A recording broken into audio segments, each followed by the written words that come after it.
어머니, 혹시 여기 있던 박스 치우셨어요? 응, 현관에 잔뜩 쌓여 있길래 분리수거해 놨는데 아니, 왜 제 허락도 없이 남의 물건에 손대고 그러세요? 그냥 빈 박스 같아서 그랬지. 현관 앞에 길 막고 있었잖아. 그래도요. 버리기 전에 물어보셨어야죠. 앞으론 뭐 버리실 때 저한테 허락받고 버리세요. 그리고 혹시 오늘 애들한테 뭐라 하셨어요? 그래, 한마디 했다. 오늘도 아랫집에서 올라와서 시끄럽다고 뭐라 하더라. 아니, 애들이 집에서 좀 뛸 수도 있죠. 그런 걸로 자꾸 뭐라 하지 마세요. 애들 기죽어요. 안녕하세요, 여러분. 오늘 제가 들려드릴 이야기는 40년 넘게 살아온 제 집에서 벌어진 일입니다. 남편을 떠나보낸 뒤 아들 가족이 들어오면서 제 삶은 상상도 못했던 방향으로 흐르기 시작했습니다. 처음엔 가족이니까 이해하려 했습니다. 하지만 어느 순간부터 내 집에서 빈 상자 하나 버리는 것도 허락을 받아야 하고 손주들에게 한마디 하는 것조차 눈치를 봐야 하는 그런 사람이 되어버렸습니다. 그리고 결국 저는 아들과 며느리의 연락처를 차단하게 됩니다. 그런 극단적인 선택을 하게 된 진짜 이유는 따로 있으니 제 이야기를 끝까지 함께 들어주세요. 언젠가 내게도 이런 선택이 필요할지 모른다고 느껴지신다면 구독과 좋아요 눌러주세요. 여러분의 작은 응원이 저에게 그리고 비슷한 상황에 놓인 분들에게 큰 힘이 됩니다. 이제 본격적으로 시작하겠습니다. 73세 박정숙, 제 인생을 다시 살아내기로 결심한 그 여정. 지금부터 들려드릴게요. 올해로 결혼 45주년을 맞이한 우리는 서울 근교 작은 아파트에서 조용한 일상을 보내고 있었습니다. 여보, 벌써 8시야. 얼른 일어나요. 아침 먹고 약 먹어야지. 아이고, 벌써 그렇게 됐어. 잠깐만 더 자게 해주지. 맨날 그 잠깐이 1시간이지. 어서 일어나요. 아침 먹고 공원을 함께 거닐며 우리는 3년 후의 계획을 이야기했습니다. 그동안 모아온 돈으로 제주도의 작은 집을 마련해 남은 여생을 그곳에서 보내자는 꿈이었습니다. 여보, 우리 제주도 가면 매일 아침마다 바다 보면서 커피 한 잔씩 마시자. 그래. 몇 년만 더 기다려요. 텃밭도 좀 가꿀까? 내가 키운 채소로 반찬 해 먹고. 그러자고. 당신 하고 싶은 거 다 해. 그렇게 우리는 하루하루 제주도에서의 삶을 그리며 행복한 나날을 보냈습니다. 저녁에는 남편의 오랜 친구 모임이 있어서 혼자 집에 있었습니다. 여보 나 다녀올게. 술 너무 많이 먹지 말고요. 아참, 이따 비 온다던데 우산 챙겨야지. 걱정 마. 늦으면 연락할게. 오늘따라 괜히 마음이 불안해 여러 번 전화를 했지만 남편은 술자리가 시끄러웠는지 받지 않았습니다. 밤 11시가 넘어서야 전화가 왔지만 남편의 목소리가 아니었습니다. 박정숙 씨 맞으세요? 이종수 씨 휴대폰으로 연락드렸습니다. 낯선 목소리에 가슴이 철렁했습니다. 네, 맞는데요. 무슨 일이신가요? 여기 경찰인데요. 이종수 씨가 방금 교통사고를 당하셨습니다. 지금 중앙병원으로 이송 중이니 빨리 오셔야 할 것 같습니다. 그 순간 세상이 무너지는 느낌이었습니다. 비가 쏟아지는 밤, 혼자 택시를 타고 병원으로 향했습니다. 병원에 도착해 응급실로 달려갔지만 의사는 고개를 저었습니다. 죄송합니다. 횡단보도를 건너다 비를 보지 못한 차량에 치이셨고 도착하기 전에 이미 의사의 말이 더 들리지 않았습니다. 흰 천으로 덮인 남편의 모습을 보자 다리에 힘이 풀렸습니다. 바닥에 주저앉아 남편을 부르며 울었습니다. 여보 나왔어. 눈 좀 떠봐, 여보. 그렇게 우리의 45년 함께한 세월이 한순간에 무너져 버렸습니다. 여보, 어떻게 이러고 가? 우리 약속했잖아. 장례를 마치고 빈집으로 돌아오니 그제야 현실이 실감났습니다. 그날 아침에 마시다 남은 남편의 커피잔이 그대로 있었습니다. 옷장을 열자 남편의 옷들이 가지런히 걸려 있었습니다. 이제 남편은 없습니다. 밤마다 남편이 꿈에 나타났습니다. 제주도 바닷가를 함께 걷는 꿈이었습니다. 그러나 아침이면 차가운 이불만이 저를 감쌌습니다. 그렇게 한 달이 지났습니다. 잠도 제대로 못 자고 식사도 거의 하지 못했습니다. 텔레비전도 틀지 않고 그저 멍하니 앉아있는 날이 많았습니다. 휴대폰이 울렸습니다. 아들 상민이었습니다. 엄마, 괜찮아요? 요즘도 잠 못 주무셔? 그냥 그렇지 뭐. 엄마 혼자 계시는 게 좀 걱정돼서. 집사람이랑 얘기해봤는데 저희가 들어와 살면 어떨까 해서요. 전화기 너머로 며느리 지은의 목소리도 들렸습니다. 어머니, 혼자 계시면 위험하잖아요. 저희가 옆에서 모실게요. 애들도 할머니랑 같이 살고 싶대요. 순간 마음이 복잡했습니다. 물론 외롭긴 했지만 이 집은 남편과의 추억이 가득한 공간이었습니다. 그래도 집이 좁을 텐데 애들은 어쩌고. 괜찮아요, 어머니. 민석이랑 준석이는 방 하나면 돼요. 결국 저는 동의했고 일주일 후 아들 가족이 이사 왔습니다. 처음엔 정말 좋았습니다. 손주들의 웃음소리로 집이 환해졌고 며느리가 챙겨주는 밥도 맛있었습니다. 할머니, 나랑 같이 놀자. 민석이가 장난감 자동차를 들고 와 제 무릎에 앉았습니다. 준석이도 뒤따라와 제 옆에 앉았습니다. 손주들 덕분에 웃을 수 있었습니다. 그러나 함께 살기 시작한 지 보름쯤 지나자 문제가 생기기 시작했습니다. 아이들이 매일 아침부터 밤까지 뛰어다녔습니다. 제가 낮잠을 자려고 해도 아이들은 쉬지 않고 집 안을 달렸습니다. 민서가, 할머니가 좀 쉬어야 하니까 조용히 해줄래? 며느리는 제 말보다 아이들 편을 들었습니다. 어머니, 애들 아직 어린데 좀 뛸 수도 있죠. 자꾸 뭐라 하시면 애들 기죽어요. 식사 시간도 달라졌습니다. 저는 평생 집밥을 중요하게 여겼지만 아들 가족은 달랐습니다. 정성껏 된장찌개와 몇 가지 반찬을 준비했는데 아들과 며느리는 휴대폰으로 무언가를 주문했습니다. 엄마, 우리 오늘 치킨 시켰어? 같이 먹어요. 아니, 내가 밥 다 했는데 왜 또 시켜? 어머니, 애들이 치킨 먹고 싶대요. 가끔은 배달 음식도 먹어야죠. 결국 제가 차린 집밥은 식탁 한 켠에 놓여 거의 손도 안 갔습니다. 그 후로는 거의 매일 배달 음식을 시켰고 저는 혼자 밥을 먹었습니다. 제일 마음 아픈 건 손주들의 식습관이었습니다. 민서가, 이거 할머니가 끓인 미역국인데 한번 먹어볼래? 싫어. 나는 라면 먹을 거야. 맨날 그렇게 라면만 먹을 거야?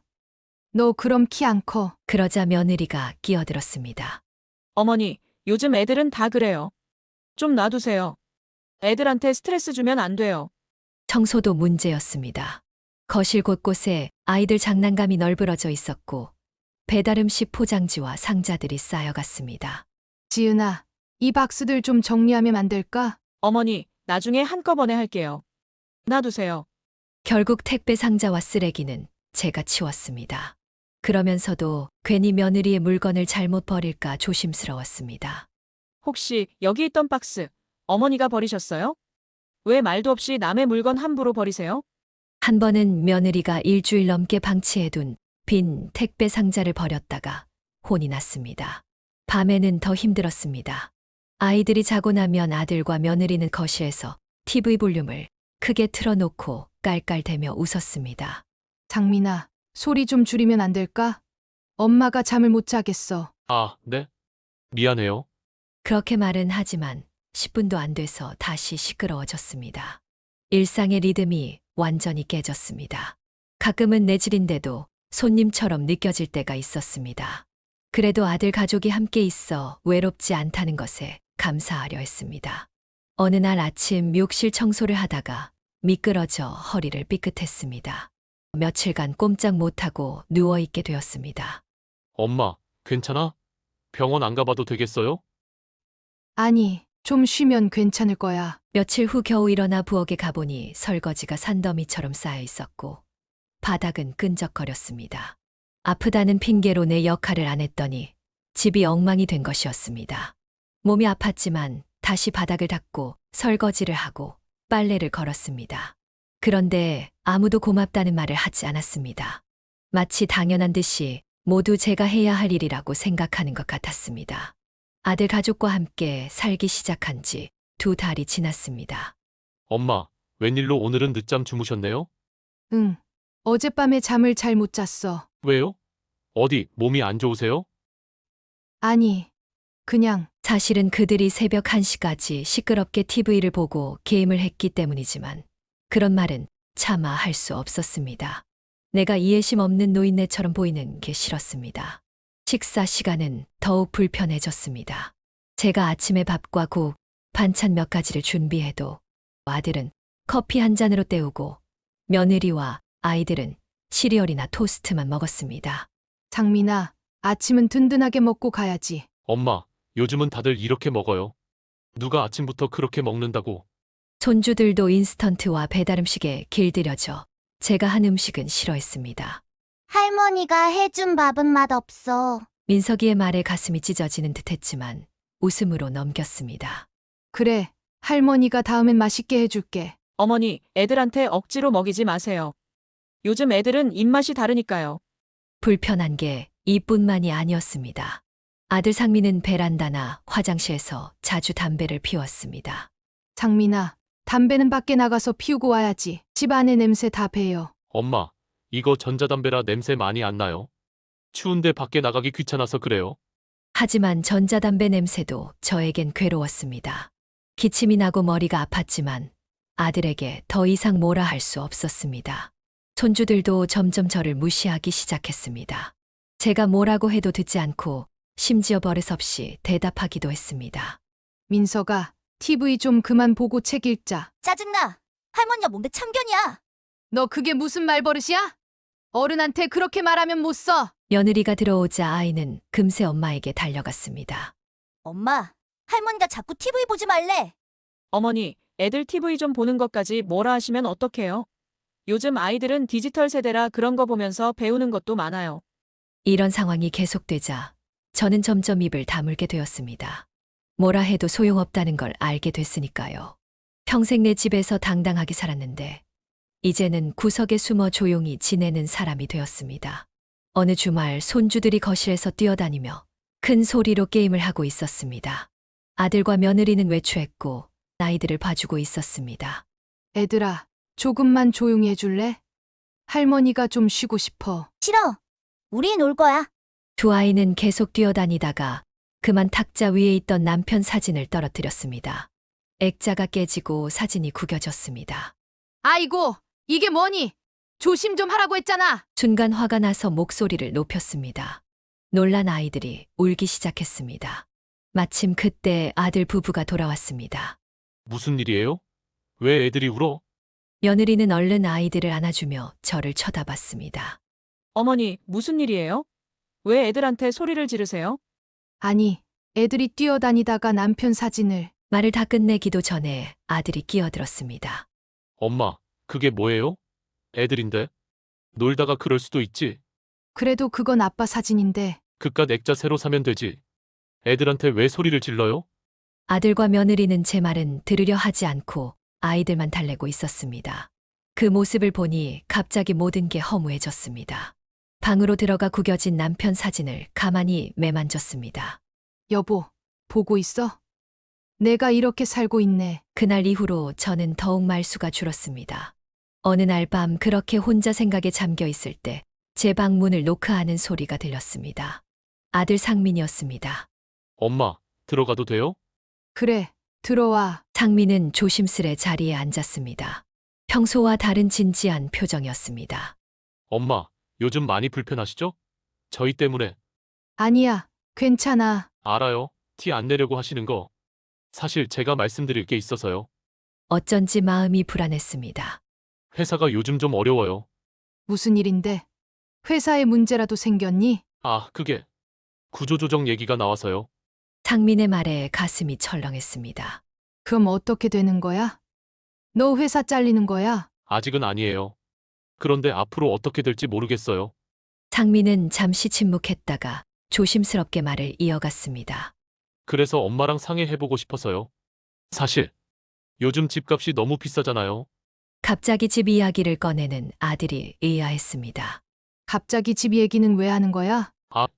사실 요즘 부동산 관련 세금이 너무 많이 나오잖아요. 특히 이런 집은 종부세도 걱정되고 나중에 상속세도 부담될 거고. 순간 이 대화가 어디로 흘러가는지 감이 왔습니다. 심장이 빠르게 뛰기 시작했습니다. 엄마, 생각해봤는데 지금 이 집을 제 명의로 바꿔놓으면 세금 부담도 줄고 나중에 제가 대출도 받기 쉬울 것 같아요. 엄마도 같이 사는 거니까 별 상관 없잖아요. 순간 말문이 막혔습니다. 아들과 며느리가 함께 살자고 했던 진짜 이유가 집 때문이었다니. 상민아, 그게 무슨 소리니? 아니, 엄마. 오해하지 마세요. 그냥 현실적으로 생각해서 그래요.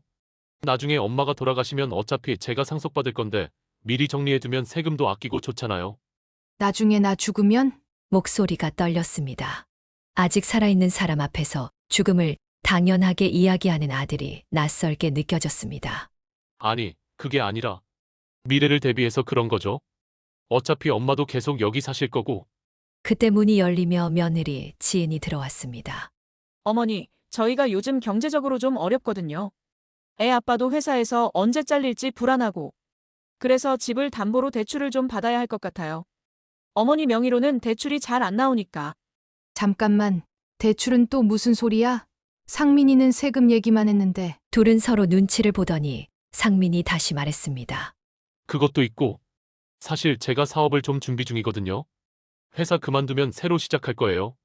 그래서 자금이 좀 필요해요. 사업이라니? 갑자기 무슨 사업? 그건 아직 구체적으로 정하진 않았어요. 그냥 준비 중이에요.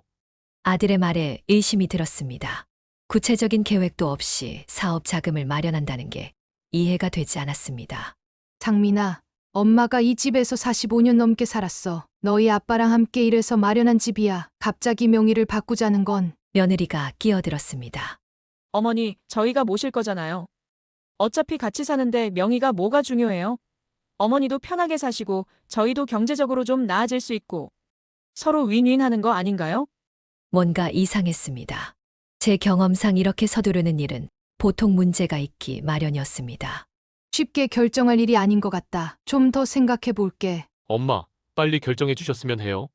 제가 회사에서 곧 결정을 내려야 해서요.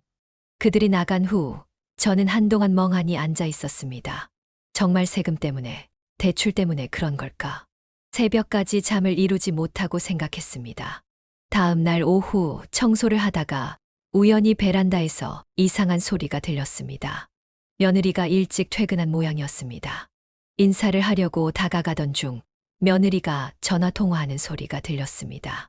언니. 그 얘기 꺼냈어. 근데 시어머니가 좀 망설이시는 것 같아. 며느리는 제가 있는 줄 모르고 통화를 계속했습니다. 그래도 잘만 꼬시면 설득할 수 있을 것 같아. 집만 넘어오면 우리 계획대로 되는 건데. 어머니만 나가주시면 완벽할 텐데. 그 말에 심장이 멎는 것 같았습니다. 그래, 나중에 다시 얘기해. 어머니 들어오시기 전에 끊어야 돼.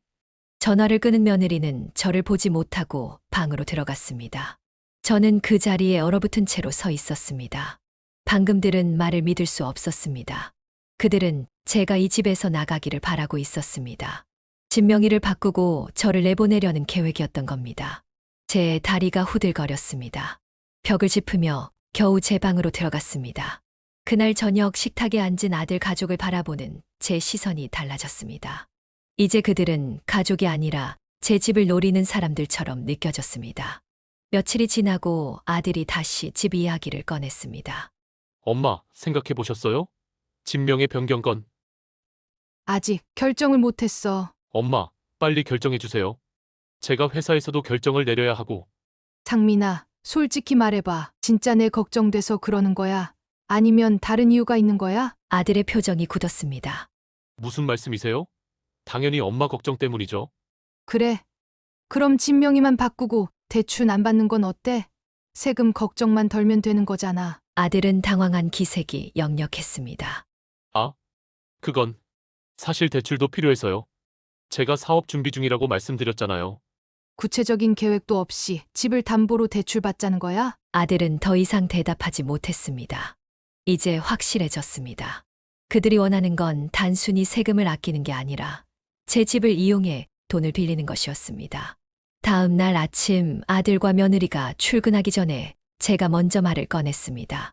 상민아, 지은아, 할 얘기가 있어. 두 사람은 의아한 표정으로 저를 바라봤습니다.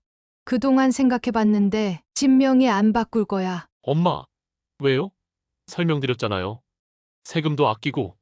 그만둬. 다 들었어. 뭘요? 지은이가 전화하는 거. 나만 이 집에서 나가주면 완벽할 텐데 라고 한 거. 며느리의 얼굴이 창백해졌습니다. 아들도 당황한 기색이 역력했습니다. 그게 뭔가 오해하신 것 같은데? 오해는 무슨, 세금은 핑계고. 니들이 진짜 원하는 건 내 집이잖아. 명예 바뀌면 날 집에서 쫓아낼 계획이었지. 아들은 변명하려 했지만 말이 나오지 않는 듯 했습니다. 며느리는 고개를 숙인 채 아무 말도 하지 않았습니다.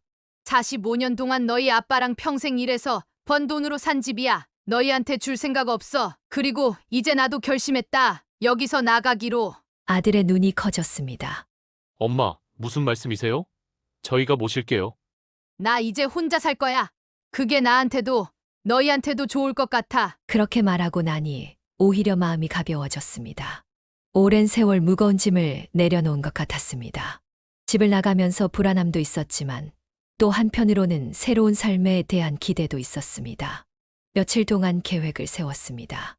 일단 당장 나갈 곳이 필요했습니다. 남편의 친구 김명수 씨가 경기도 양평에 작은 전원주택을 갖고 있었는데 그분에게 연락해 임시로 그곳에 머물 수 있는지 물어봤습니다. 정숙 씨, 당연하지요. 동수 친구인데 그 정도 도움은 당연한 거지. 집은 지금 비어 있으니 얼마든지 쓰세요. 고마운 마음에 눈물이 났습니다. 남편이 떠났지만 아직 저를 걱정해주는 사람들이 있다는 게 위안이 되었습니다. 다음으로는 집에 있는 제 물건들을 정리했습니다.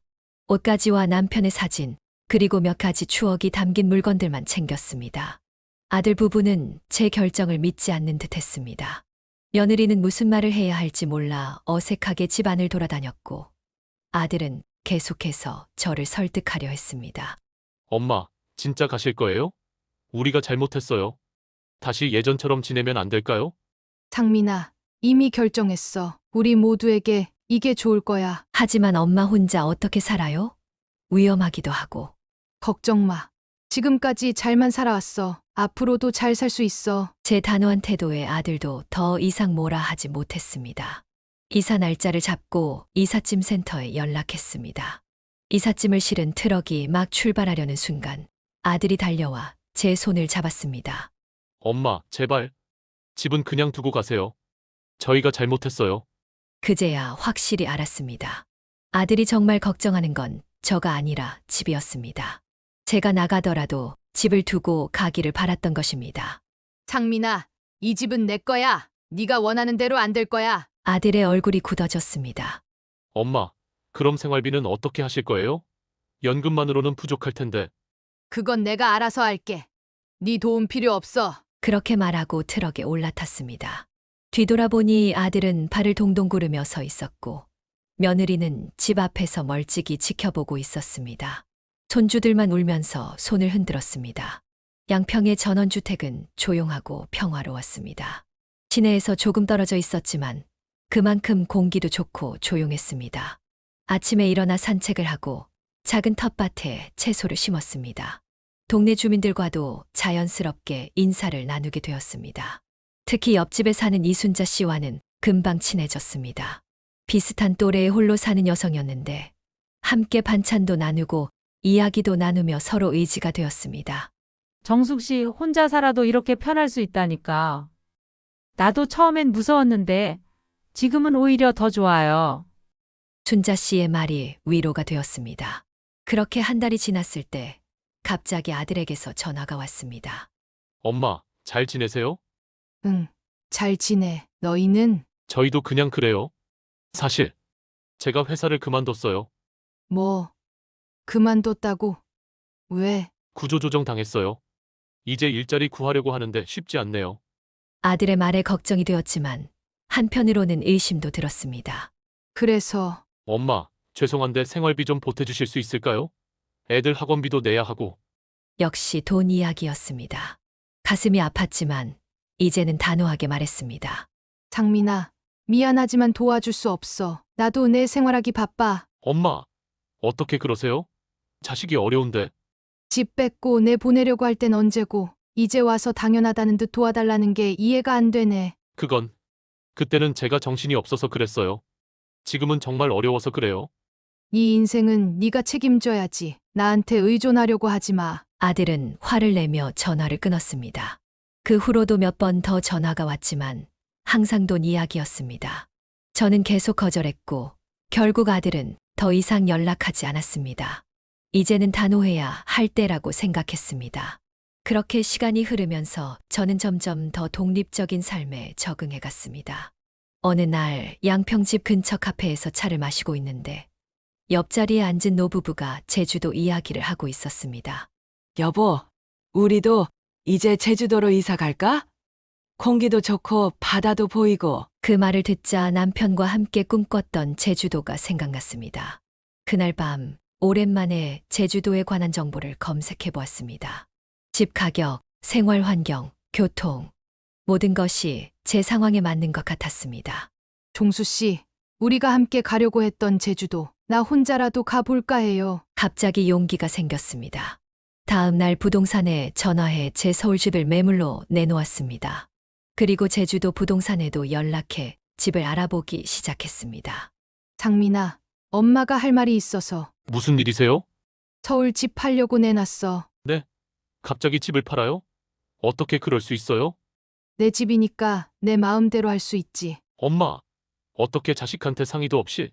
너희가 내 집을 노리고 있었잖아. 이제 그 집은 없어. 그리고 난 제주도로 갈 거야. 아들은 한동안 말을 잇지 못했습니다. 분노와 충격이 뒤섞인 목소리로 겨우 말했습니다. 엄마, 그럼 우리는 어떻게 살라고요? 너희 인생은 너희가 살아. 더 이상 엄마한테 기대지 마. 그렇게 말하고 전화를 끊었습니다.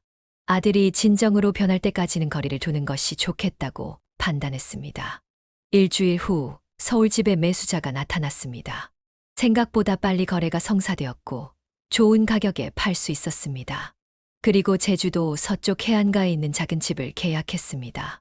작지만 바다가 보이는 아담한 집이었습니다. 양평집에서의 마지막 날, 저는 남은 짐을 정리했습니다. 평생 모은 물건들이지만 정작 제주도로 가져갈 것은 몇 가지 옷과 사진, 그리고 추억이 담긴 소품들 뿐이었습니다. 여보, 이제 정말 가요. 우리가 꿈꾸던 제주도로. 남편의 사진을 조심스럽게 가방에 넣으며 말했습니다. 마치 남편도 함께 떠나는 것 같은 기분이었습니다. 김포공항에서 비행기를 타고 드디어 제주도에 도착했습니다. 창문 너머로 보이는 구름 사이로 제주도가 모습을 드러냈을 때 가슴이 벅차올랐습니다. 제주도 서귀포시 바닷가 근처의 아파트. 창문을 열면 푸른 바다가 한눈에 들어오는 곳이었습니다. 서울집을 판 돈과 남편의 퇴직금, 그리고 우리가 그동안 모아둔 돈으로 마련한 새 보금자리였습니다. 여보, 같이 오기로 한 제주도에 당신 없이 내가 혼자 이사까지 했네요. 믿어져요? 남편 사진을 거실 선반 위에 올려놓았습니다. 마치 남편이 이 모든 것을 지켜보고 있는 것 같았습니다. 다음 날 아침 일찍 눈을 떴습니다. 베란다에 나가 심호흡을 했습니다. 푼 바다가 반짝이는 아침 햇살 아래 펼쳐져 있었습니다. 아, 여기가 천국이구나. 차 한 잔을 들고 거실 소파에 앉았습니다. 핸드폰 전원을 켜자 몇 개의 부재중 전화와 메시지가 표시되었습니다. 모두 아들 상민의 것이었습니다. 엄마, 어디 계세요? 연락 좀 주세요. 엄마, 제발 전화 좀 받아주세요. 걱정돼요. 며느리에게서도 메시지가 와 있었습니다. 어머니, 저희가 많이 걱정하고 있어요.